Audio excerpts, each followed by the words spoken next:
আইসিডিএসের আরও একটি ক্লাসে তোমাদের প্রত্যেককে স্বাগত। আজকে এই ভিডিওতে আমরা আলোচনা করব আইসিডিএস কর্মী ও সহায়িকার গুরুত্বপূর্ণ প্রশ্নোত্তর সম্পর্কে এবং আজকে যে সাবজেক্ট সম্পর্কে আলোচনা করব যেটি হচ্ছে পুষ্টি ও জনস্বাস্থ্য সম্পর্কিত, এবং এখানে যে টপিকটি রয়েছে সেটি হচ্ছে ভিটামিন সম্পর্কিত 50টি গুরুত্বপূর্ণ প্রশ্ন উত্তর সম্পর্কে। তোমাদের শুরুতেই জানিয়ে রাখি, ভিটামিন সম্পর্কিত তোমাদের পরীক্ষায় যে সমস্ত প্রশ্নগুলি গুরুত্বপূর্ণ সেই প্রত্যেকটি প্রশ্ন কিন্তু এই ক্লাসে তোমরা পেয়ে যাবে। অর্থাৎ ভিটামিন সম্পর্কিত আর কোনো কিছু প্রশ্ন প্র্যাকটিস করার কোনো দরকার নেই। এই যে 50টি প্রশ্ন আমি তোমাদের শেয়ার করে দিচ্ছি, এই প্রশ্নগুলি পড়লেই ভিটামিন যে সেকশনটি রয়েছে সেটা তোমাদের পুরোপুরি কমপ্লিট হয়ে যাবে। তোমরা প্রত্যেকে ভিডিওটি লাইক করে দেবে, শেয়ার করে দেবে। তো দেখো, প্রথম প্রশ্নে বলা হচ্ছে কোলাজেন প্রোটিন তৈরি এবং ক্ষত শুকাতে সাহায্য করে কোন ভিটামিন? কোলাজেন প্রোটিন তৈরি ও ক্ষত শুকাতে সাহায্য করে কোন ভিটামিন? তো এই ভিটামিনের নাম হচ্ছে vitamin C. Vitamin C vitamin C ফলে কিন্তু প্রচুর পরিমাণে পাওয়া যায়। পরবর্তী প্রশ্ন, রাতকানা রোগ কোন ভিটামিনের অভাবে হয়? অর্থাৎ শরীরে কোন ভিটামিনের অভাব হলে রাতকানা রোগ বা অন্ধত্ব রোগের মতো সমস্যা দেখা দিতে পারে? এটা হচ্ছে ভিটামিন এ। তোমরা আশা করি প্রত্যেকেই জানো, ভিটামিন এ হচ্ছে রাতকানা রোগের কারণ। অর্থাৎ ভিটামিন এ যদি অভাব হয় তাহলে রাতকানা রোগ হতে পারে। পরবর্তী প্রশ্ন, কোন ভিটামিন সূর্যের আলোর সাহায্যে আমাদের ত্বকে তৈরি হয়? কোন ভিটামিন সূর্যের আলোর সাহায্যে আমাদের ত্বকে তৈরি হয়? তো এই ভিটামিনের নাম হচ্ছে ভিটামিন ডি। ভিটামিন ডি সূর্যালোকের দ্বারা আমাদের ত্বকে সংশ্লেষিত হয়। তো সেক্ষেত্রে এটার কারেক্ট আনসার কী হবে? এটার কারেক্ট আনসার হয়ে যাবে ভিটামিন ডি। পরবর্তী প্রশ্নে দেখো বলা হচ্ছে জলে দ্রবণীয় বা জলে দ্রাব্য যে ভিটামিন সেই ভিটামিন কোনটি? তো এখানে তোমরা মনে রাখবে, জলে দ্রাব্য এবং ফ্যাটে দ্রাব্য এই দুই ধরনের ভিটামিন কিন্তু রয়েছে।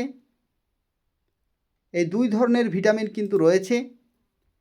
আর এখানে দেখো বলা হচ্ছে যে জলে দ্রবণীয় ভিটামিন কোনটি? তো জলে দ্রবণীয় ভিটামিন হচ্ছে ভিটামিন সি। ভিটামিন সি হচ্ছে জলে দ্রবণীয় ভিটামিন। আর ফ্যাটে দ্রবণীয় ভিটামিন হচ্ছে বাকিগুলি, অর্থাৎ এ, ডি, ই, কে, এগুলো হচ্ছে ফ্যাটে দ্রবণীয় ভিটামিন। পরবর্তী প্রশ্নে দেখো বলা হচ্ছে চর্বি বা ফ্যাটে দ্রবণীয় ভিটামিনগুলি কোনগুলি?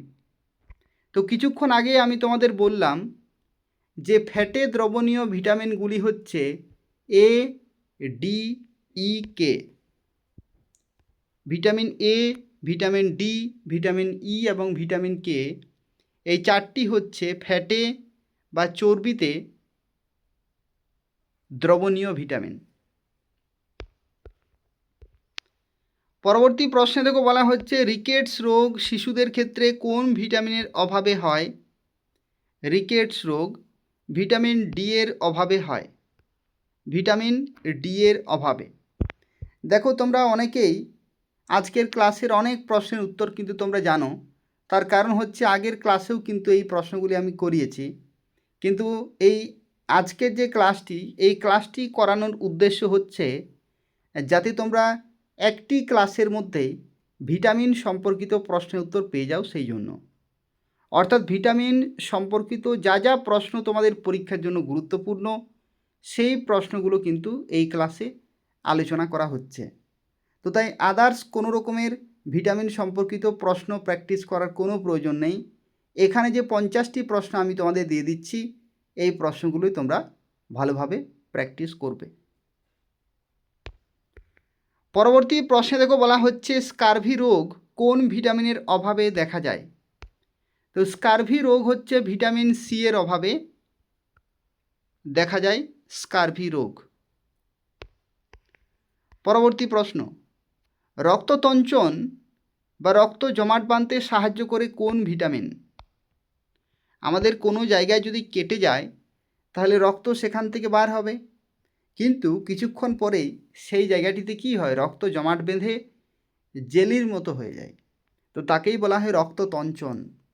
এবং এই যে রক্ততঞ্চন বা রক্ত জমাট বাঁধতে সাহায্য করছে কোন ভিটামিন, সেই ভিটামিনের নাম হচ্ছে ভিটামিন কে। পরবর্তী প্রশ্ন, অ্যান্টিঅক্সিডেন্ট এবং প্রজনন ক্ষমতা স্বাভাবিক রাখতে সাহায্য করে কোন ভিটামিন। অ্যান্টিঅক্সিডেন্ট এবং প্রজনন ক্ষমতা স্বাভাবিক রাখতে সাহায্য করে কোন ভিটামিন। তো সেই ভিটামিনের নাম হচ্ছে ভিটামিন ই। Vitamin E. এরপর দেখো আইসিডিএস পরীক্ষায় বহুবার এই প্রশ্নটি এসেছে। এই প্রশ্নে দেখো বলা হচ্ছে বেরিবেরি রোগ কোন ভিটামিনের অভাবে হয়। বেরিবেরি রোগ কোন ভিটামিনের অভাবে হয়। তো সেটা হচ্ছে ভিটামিন বি1। বি1কে কী বলা হয়, থায়ামিন। ভিটামিন বি1কে বলা হয় থায়ামিন। পরীক্ষা যদি থায়ামিন আসে তবু কিন্তু হবে কারেক্ট আনসার। এখানে দেখো কিছু কিছু ভিটামিনের তোমাদের রাসায়নিক নামগুলি কিন্তু জানতে হবে। তার মধ্যে সবচেয়ে গুরুত্বপূর্ণ হচ্ছে ভিটামিন সি। ভিটামিন সি এর রাসায়নিক নাম কি। তো ভিটামিন সি এর রাসায়নিক নাম হচ্ছে অ্যাসকর্বিক অ্যাসিড। অর্থাৎ যেটাকে আমরা ভিটামিন সি বলি সেটা কিন্তু আসলে একটা অ্যাসিড, অ্যাসকর্বিক অ্যাসিড, এবং এটাই হচ্ছে রাসায়নিক নাম। ঠিক আছে, অ্যাসকর্বিক অ্যাসিড হচ্ছে ভিটামিন সি এর রাসায়নিক নাম। পরবর্তী প্রশ্নে দেখো বলা হচ্ছে ভিটামিন এ এর রাসায়নিক নাম কি। ভিটামিন এ এর রাসায়নিক নাম কি। তো এটাকে বলা হয় রেটিনল। রেটিনল বলা হয়। খ হচ্ছে এখানে কারেক্ট আনসার। এরপর দেখো পেলাগ্রা, পেলাগ্রা বা পেলেগ্রা, পেলাগ্রা বা পেলেগ্রা রোগ কোন ভিটামিনের ঘাটতির কারণে হয়। কোন ভিটামিনের ঘাটতির কারণে পেলেগ্রা বা পেলাগ্রা রোগ হয়। তো সেটা হচ্ছে ভিটামিন বি3। ভিটামিন বি3 রাসায়নিক নাম কি, নিয়াসিন। যদি পরীক্ষায় নিয়াসিন আসে তবু হবে এখানে কারেক্ট আনসার। নিয়াসিন হচ্ছে ভিটামিন বি3 এর রাসায়নিক নাম। এরপর দেখো এখানে বলা হচ্ছে পার্নিসিয়াস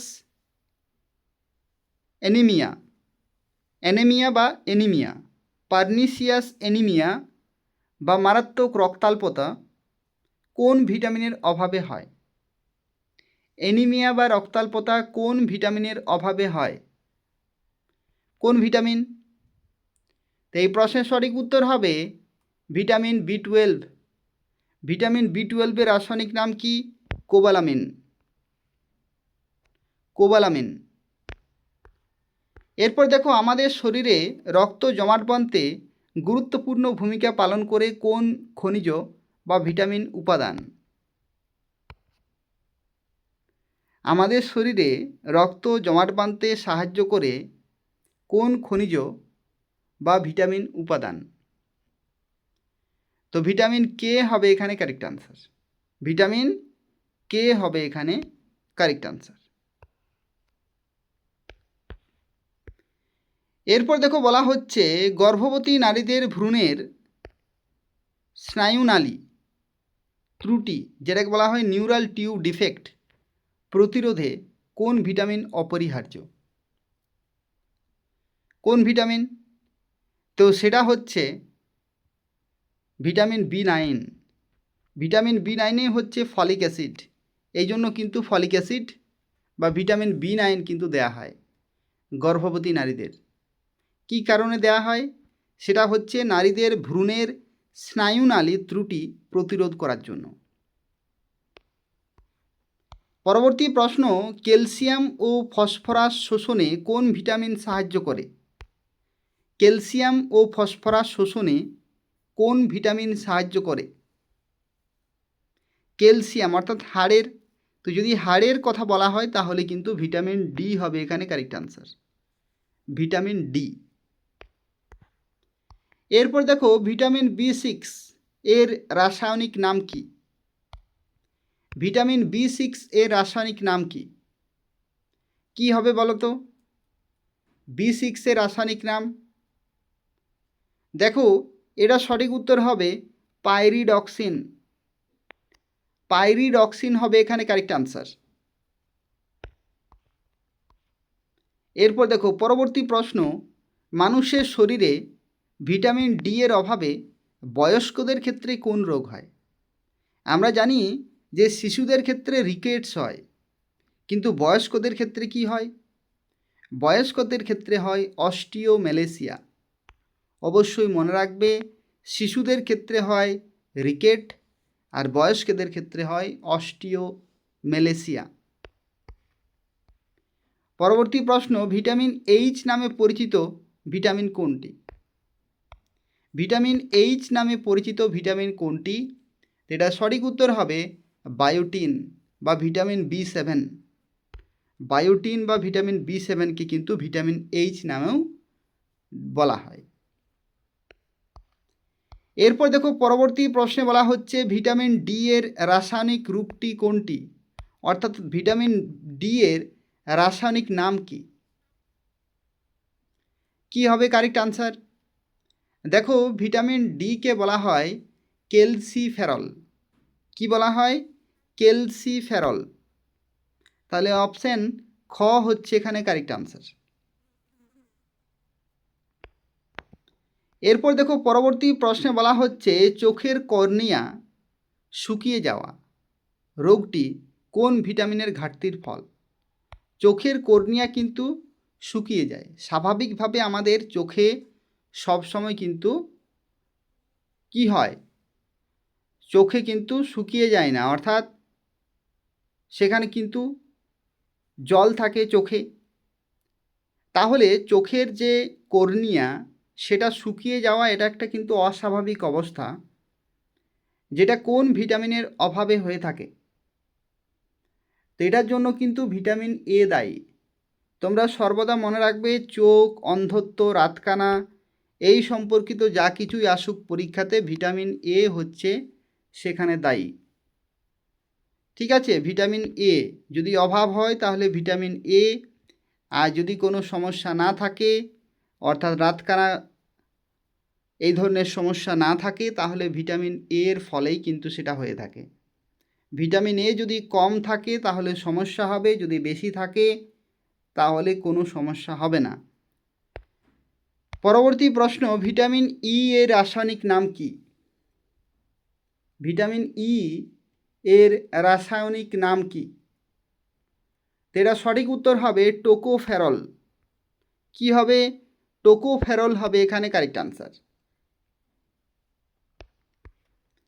এরপর দেখো পরবর্তী প্রশ্নে বলা হচ্ছে অতিরিক্ত তাপে রান্নার সময় কোন ভিটামিন সবচেয়ে দ্রুত নষ্ট হয়ে যায়? অতিরিক্ত তাপে রান্নার সময় কোন ভিটামিন সবচেয়ে দ্রুত নষ্ট হয়ে যায়? কি হবে? Vitamin C. Vitamin C, vitamin C হচ্ছে কি জলে দ্রবণীয়, খুব সহজে জলে কিন্তু ধুয়ে যাবে। তাছাড়াও রান্নার সময় কিন্তু অতিরিক্ত তাপে ওটা নষ্ট হয়ে যায়। এই জন্য কি হয়, যে শাকসবজি, সেই শাকসবজি কিন্তু বেশি সেদ্ধ করতে নেই।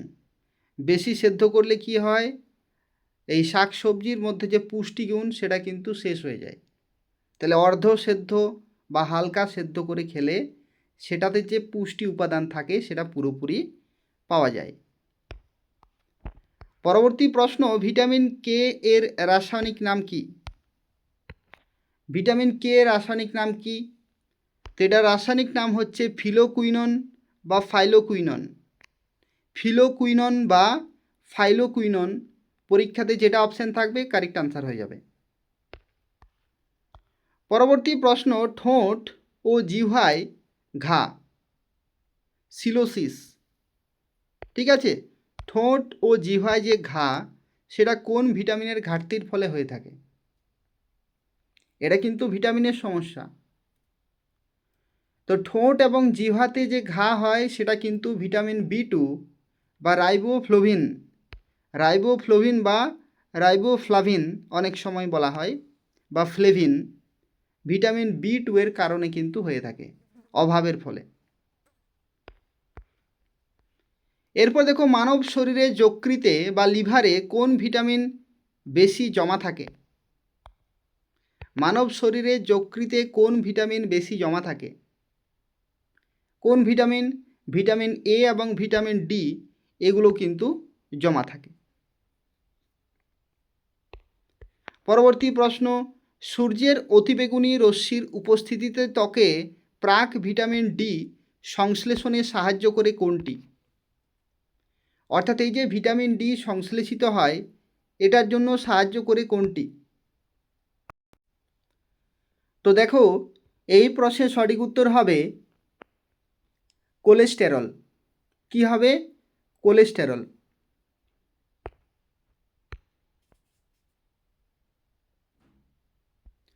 এবং এটাকে ইংরেজিতে কি বলা হয়? 7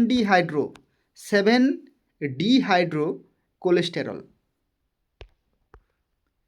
পরবর্তী প্রশ্নে দেখো, বলা হচ্ছে কোবাল্ট নামক খনিজ উপাদানটি কোন ভিটামিনের গঠনে থাকে? কোবাল্ট নামক খনিজ উপাদানটি কোন ভিটামিনের গঠনে থাকে? এটার কারেক্ট আনসার হবে ভিটামিন বি12। ভিটামিন বি12। পরবর্তী প্রশ্ন, স্নায়ুতন্ত্র ও মস্তিষ্ক সচল রাখতে সবচেয়ে দরকারি ভিটামিন কোনটি? স্নায়ুতন্ত্র, আমাদের যে কেন্দ্রীয় স্নায়ুতন্ত্র রয়েছে, ও মস্তিষ্ক সচল রাখতে সবচেয়ে দরকারি ভিটামিন কোনটি? এটা সঠিক উত্তর কি হবে? এটা সঠিক উত্তর হয়ে যাবে vitamin B complex. Vitamin B complex যদি সঠিক পরিমাণে আমাদের দেহে থাকে তাহলে কিন্তু স্নায়ুতন্ত্র এবং মস্তিষ্ক খুব ভালোভাবে কিন্তু কাজ করবে। Vitamin B complex. এরপর আমরা চলে যাচ্ছি এই যে 31 নম্বর প্রশ্ন থেকে 50 নম্বর প্রশ্ন পর্যন্ত যে প্রশ্নগুলি রয়েছে, এখানে এরপর আমরা আলোচনা করব কোন কোন খাদ্যে কোন ভিটামিন থাকে সেই সম্পর্কিত। অর্থাৎ যে সমস্ত খাদ্যগুলি আমাদের বিভিন্ন ভিটামিন দেয় সেই খাদ্যগুলি থেকে আমরা কোন কোন ভিটামিন পাই, কোন কোন খাদ্য থেকে, সেই সম্পর্কিত প্রশ্ন এরপর 31 নম্বর থেকে 50 নম্বর পর্যন্ত আমরা আলোচনা করব। প্রত্যেকটি তোমাদের পরীক্ষার জন্য খুবই গুরুত্বপূর্ণ। তো সেক্ষেত্রে ক্লাসটি খুব ভালোভাবে করো এবং বারবার প্র্যাকটিস করবে, তাহলেই মনে থাকবে। প্রত্যেকেই ক্লাসটি লাইক করে দেবে আর তোমাদের বন্ধুদের শেয়ার করে দেবে। দেখো, এই 31 নম্বর প্রশ্নে বলা হচ্ছে আমলকিতে প্রচুর পরিমাণে কোন ভিটামিন পাওয়া যায়? আমলকিতে, তা আমলকিতে ভরপুর আছে ভিটামিন সি। আমলকিতে ভরপুর আছে ভিটামিন সি, এই জন্য কাঁচা আমলকি যত পারবে খাবে। প্রচুর ভিটামিন সি কিন্তু সরাসরি শরীরে চলে যাবে। পরবর্তী প্রশ্নে দেখো, বলা হচ্ছে গাজর, মিষ্টি আলু এবং পাকা পেঁপেতে প্রভূত পরিমাণে কি পাওয়া যায়? গাজর, মিষ্টি আলু এবং পাকা পেঁপেতে প্রচুর পরিমাণে, গাজরে, পালং শাকে কোন ভিটামিন পাওয়া যায়? তো এটা কারেক্ট আনসার হয়ে যাবে ভিটামিন এ। ভিটামিন এ অর্থাৎ বিটা ক্যারোটিন। ভিটামিন এ কিন্তু প্রচুর পরিমাণে পাওয়া যায় গাজরে, মিষ্টি আলু, পাকা পেঁপে এবং পালং শাকে। পরবর্তী প্রশ্ন, ক্যাড লিভার অয়েল বা সামুদ্রিক মাছের তেল কিসের সেরা উৎস? অর্থাৎ যে সামুদ্রিক মাছ, সেই সামুদ্রিক মাছে আমরা কি পাই?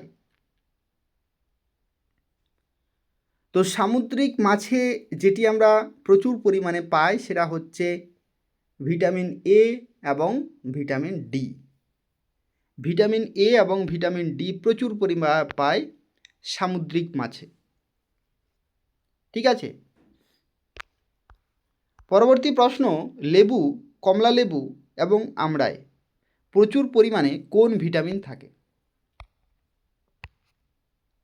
লেবু, কমলা লেবু এবং আমড়াতে, তো লেবুতে প্রচুর পরিমাণে কিন্তু ভিটামিন সি থাকে এবং তার সাথে সাথে কি থাকে? Citric acid. Vitamin C, citric acid. তো এখানে ক হচ্ছে এখানে কারেক্ট আনসার। পরবর্তী প্রশ্ন, উদ্ভিজ্জ তেল, উদ্ভিজ্জ তেলের মধ্যে কোনগুলি আছে? সূর্যমুখী, বাদাম তেল কিসের উৎকৃষ্ট উৎস? অর্থাৎ সূর্যমুখী তেল থেকে বা বাদাম তেল থেকে আমরা কি পাই? তো এখান থেকে পাই আমরা প্রচুর পরিমাণে ভিটামিন ই। Vitamin E.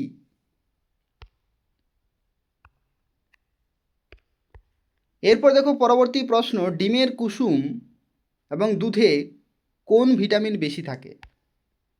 ডিমের যে কুসুম রয়েছে এবং দুধে কোন ভিটামিন বেশি থাকে? কোন ভিটামিন বেশি থাকে? তো সেটা হচ্ছে ভিটামিন এ এবং ভিটামিন ডি। ডিমের কুসুম চোখের সমস্যা দূর করতে সাহায্য করে এবং দুধেও চোখের সমস্যা দূর করতে সাহায্য করে, কারণ সেখানে ভিটামিন এ আছে, আর যেহেতু ডি আছে তার জন্য কি হাড় এবং দাঁত মজবুত করতে সাহায্য করে। পরবর্তী প্রশ্ন, সবুজ শাকসবজি যেমন পালং শাক, ব্রোকলি কোন ভিটামিনের প্রধান উৎস? কোন ভিটামিনের প্রধান উৎস সবুজ শাকসবজি? তো দেখো এখানে যেহেতু পালং শাকের সাথে ব্রোকলি বলা হয়েছে, তো সেজন্য এবং যেহেতু এখানে ভিটামিন এ অপশানে নেই, সেজন্য এখানে কারেক্ট আনসার কি হবে? কারেক্ট আনসার হয়ে যাবে ভিটামিন কে এবং ফলিক অ্যাসিড। তোমরা একটু মনে রাখবে, পালং শাকে কিন্তু প্রচুর পরিমাণে ভিটামিন এও পাওয়া যায়। ঠিক আছে, পালং শাকে প্রচুর পরিমাণে ভিটামিন এও পাওয়া যায়, তার সাথে ভিটামিন কে এবং ফলিক অ্যাসিড।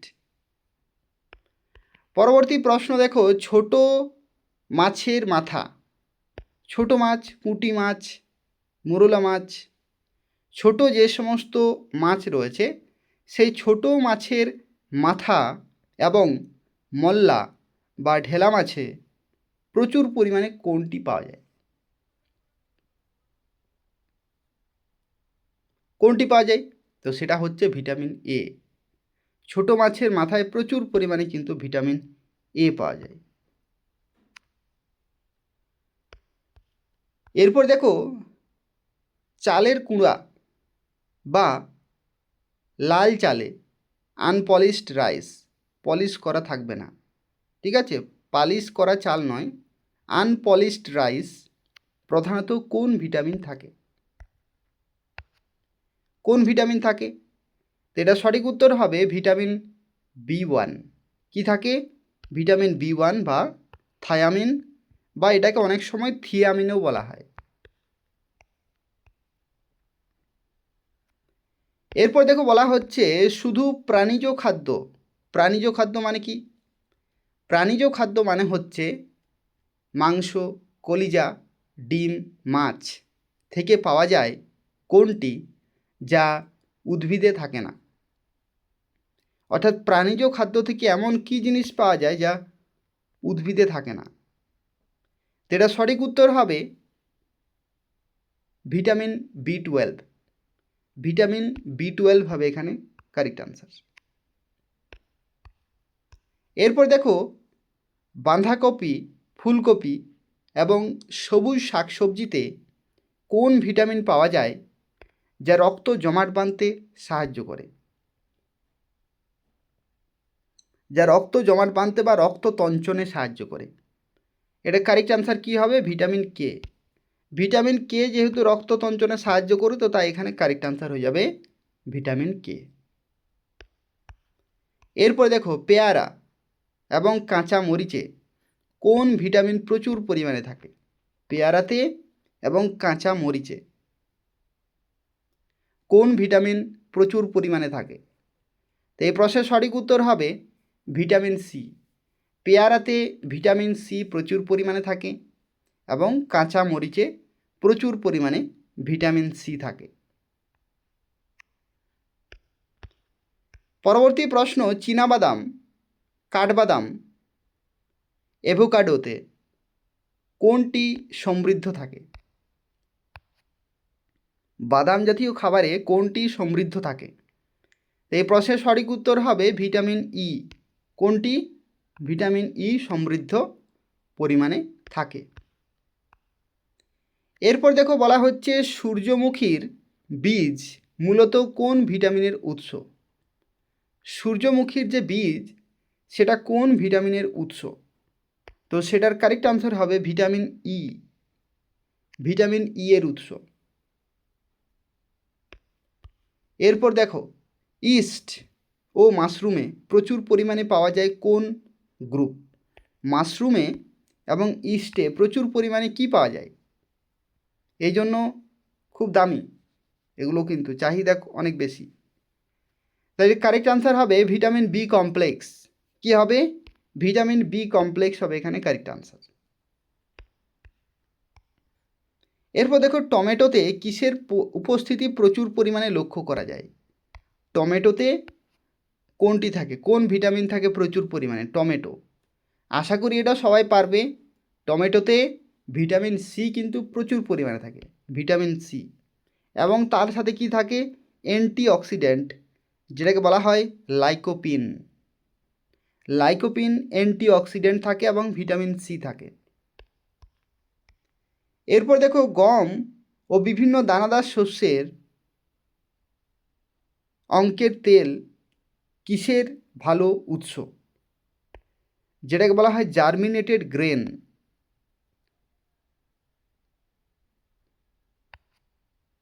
কিসের উৎস? তো এটার কারেক্ট আনসার কী হবে? এটার কারেক্ট আনসার হবে ভিটামিন ই। ভিটামিন ই হবে এখানে কারেক্ট আনসার। এরপর দেখো গরুর কলিজা বা যকৃতে প্রচুর পরিমাণে পাওয়া যায় কোনটি? গরুর কলিজা বা যকৃতে প্রচুর পরিমাণে কোনটি পাওয়া যায়? তো এই প্রশ্নের সঠিক উত্তর হবে ভিটামিন এ, ভিটামিন বি12 এবং আয়রন। ভিটামিন এ, ভিটামিন বি12 এবং আয়রন কিন্তু প্রচুর পরিমাণে পাওয়া যায়। এরপর দেখো খুবই গুরুত্বপূর্ণ একটি প্রশ্ন, সয়াবিন তেল, পাম অয়েলে বা পাম তেলে কোন ভিটামিনটি প্রচুর পরিমাণে থাকে? তো এখানেও কিন্তু থাকে ভিটামিন ই। ভিটামিন ই প্রচুর পরিমাণে থাকে। লাস্টের প্রশ্নে দেখো বলা হচ্ছে টক দই এবং মাখন কিসের প্রাকৃতিক উৎস? কিসের উৎস? তো দেখো এই প্রশ্নের সঠিক উত্তর হবে ভিটামিন এ এবং ভিটামিন বি2।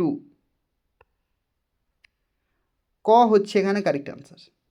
তো এই হচ্ছে 50টি গুরুত্বপূর্ণ প্রশ্নোত্তর ভিটামিন সম্পর্কিত এবং কোন খাবারে কি ভিটামিন আছে সেই সম্পর্কিত প্রশ্ন রয়েছে। এইগুলি তোমাদের কিন্তু প্র্যাকটিস করতে হবে, এইগুলো করলেই যথেষ্ট। আদার্স কোনো রকমের প্রশ্ন প্র্যাকটিস করার কোনো প্রয়োজন নেই। ভিটামিন সম্পর্কিত একটি ক্লাসেই তোমাদের কমপ্লিট করে দিলাম। বাকি যে টপিকগুলি রয়েছে বা বাকি যে সাবজেক্টগুলি রয়েছে প্রত্যেকটি ধাপে ধাপে আসবে। তোমরা ভালোভাবে প্র্যাকটিস করো, আর প্র্যাকটিস করে বারবার কিন্তু মনে রাখার চেষ্টা করবে, তাহলেই ভালো হবে। ঠিক আছে, যতগুলি গুরুত্বপূর্ণ প্রশ্নোত্তর রয়েছে সমস্ত কিছু আমি করে দেব, সমস্যা কিছু নেই। আর বাড়িতে তোমরা নোটস কিন্তু বানাবে। যে গুরুত্বপূর্ণ প্রশ্নোত্তরগুলি আমি তোমাদের শেয়ার করছি বিভিন্ন টপিক ওয়াইজ, সেই টপিক ধরে ধরে কিন্তু তোমরা নোটস বানাবে এবং সেই নোটসগুলো বারবার প্র্যাকটিস করবে। যদি নোটস পড়তে একঘেয়েমি লাগে তাহলে ভিডিওগুলো দেখে নেবে। ভিডিও দেখলে কি হয়, খুব ভালোভাবে প্র্যাকটিস হয়। ঠিক আছে, খুব ভালোভাবে কিন্তু প্র্যাকটিস হয়। কিভাবে প্র্যাকটিস করবে? ভিডিওটা চালিয়ে দেবে। ভিডিওটা চালানোর পরে কি করবে, সাউন্ড মিউট করে দেবে। সাউন্ড মিউট করে আমি অপশানের আনসারগুলো আমি কিছুক্ষণ পরে বলি, তো তাহলে কি হবে, তোমরা নিজের থেকে চেষ্টা করলে যে কোনটি সঠিক উত্তর হবে, তারপরে যখনই আমি আনসারটি বলে দেব ভিডিওর মধ্যে, তখন তোমরা সেটাকে ভেরিফাই করতে পারবে। তাহলে সেইভাবেও তোমরা প্র্যাকটিস করতে পারবে। আর নিজেরাও খাতা দেখে দেখে নোটস বানিয়ে সেখান থেকেও প্র্যাকটিস করতে পারবে। যেভাবে তোমাদের সুবিধা হয় সেইভাবে প্র্যাকটিস করবে, কিন্তু প্র্যাকটিসের যে সংখ্যাটা বা যে পরিমাণটা সেটা কিন্তু বাড়াতে হবে, বারবার প্র্যাকটিস করতে হবে। ঠিক আছে, বারবার প্র্যাকটিস করলেই প্রত্যেকটা প্রশ্নের সাথে আলাদা প্রশ্নের দেখবে কানেকশন পাবে। তো সেটাই কিন্তু দরকার। যতক্ষণ না পর্যন্ত প্রত্যেকটা প্রশ্নের সাথে কানেকশন পাচ্ছ, ততক্ষণ না কিন্তু প্রিপারেশন খুব ভালোভাবে হবে না। যেমন ধরে নাও, একটা উদাহরণস্বরূপ বলে দিচ্ছি, যেমন ধরে নাও পালং শাক ভিটামিন এ পাওয়া যায়, গাজরে পাওয়া যায়। এরপরে ভিটামিন এ হচ্ছে কি রাতকানা, অন্ধত্ব, চোখের সমস্যা দূর করে। এইরকমভাবে কিন্তু প্রত্যেকটার সাথে লিঙ্ক আছে। এইগুলো তোমাদের খুঁজে বার করতে হবে, তাহলে প্রিপারেশন কিন্তু খুব সহজ হয়ে যায়। ঠিক আছে, জটিল করার কোনো প্রয়োজন নেই। যাতে সহজে তোমার ব্রেনে যাতে সেইগুলো রাখতে পারো, সেইভাবেই তোমাকে কিন্তু পড়তে হবে। এবং সেটা তখনই তৈরি হবে যখন তোমরা বারবার সেই সব জিনিস নিয়ে ঘাঁটাঘাঁটি করবে, বারবার প্র্যাকটিস করবে। তাহলেই ঠিক আছে। তোমরা প্রত্যেকেই ক্লাসটি লাইক করে দেবে, শেয়ার করে দেবে। ধন্যবাদ।